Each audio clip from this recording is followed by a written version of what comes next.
బంగారం ధరలు రోజు రోజుకి పెరిగిపోతుంది. దాని మీద మీ ఒపీనియన్ ఏంటి? ఇట్లానే పెరిగితే అసలు మధ్య తరగతి వాళ్ళకి అందుతుందంటారా? అదే ఇప్పుడు బంగారం కొనుక్కునే బదులు ఏదైనా ల్యాండు, ఏదైనా ఏదైనా పనికొచ్చే భూమి ఇంక ఏదైనా కొనుక్కోవడం బెస్ట్ కాస్త. అంటే బంగారం కొనుక్కునేది దేనికంటే జస్ట్ ఇన్వెస్ట్మెంట్ చేయడానికి అంతే. ఎవరైనా సరే బంగారం తీసుకునేది దేనికి? బంగారం కొని తక్కువ రేట్లో ఉన్నప్పుడు కొనుక్కొని దాపెట్టుకుంటే అది ఎక్కువ రేట్లోకి వస్తే అమ్ముకోవచ్చు అని ఆశ.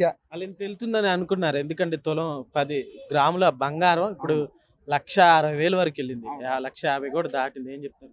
అదే ఈ మాదిరిగా తులం బంగారం 1,50,000 ఆ మాదిరిగా అయిపోయిందంటే కారణం సరే ఏదో అప్పుడప్పుడు బంగారం అంతే పైకి వెళ్తుంది, కొన్నిసార్లు తగ్గిపోద్ది. ఇంకా తగ్గుతుంది అనుకుంటున్నావా? కొన్నిసార్లు తగ్గిపోద్ది, కొన్నిసార్లు పెరిగిపోద్ది. కాబట్టి ఏం చేయాలంటే బంగారం మీద ఇన్వెస్ట్మెంట్ చేసే బదులు ఇంకా దేని మీద బిజినెస్ మీదో ల్యాండ్ మీదో ఇన్వెస్ట్మెంట్ చేస్తే బెటర్ కాస్త. ఇప్పుడు ఇదంతా మార్కెటింగ్ స్ట్రాటజీ అంటున్నారు కొంతమంది. దాని గురించి ఏం చెప్తారు? అది కూడా అంతే కదా. ఈ బంగారం రేటు ఏముంది, మహా అయితే 1 నెల 2 నెలలు 3 నెలలు అంతే.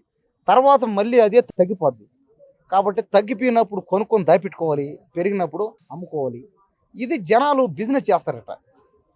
కాబట్టి ఇప్పుడు ఏం చేయాలంటే ఎవరైనా బంగారం మీద ఆశ ఉన్నవాళ్ళు బంగారం కొనాలి, బంగారం మీద ఈ ఇన్వెస్ట్మెంట్ చేస్తాం అనుకునే వాళ్ళు ఏం చేయాలంటే ఇలాంటి టైంలో దాని జోలికి పోకుండా ఇంకేదైనా బిజినెస్ చేసుకోవడం, ఇంకేదైనా బిజినెస్ తక్కువ పెట్టుబడితో ఎక్కువ డబ్బులు వచ్చే పని చేయడం బెటర్. అంతే కదా.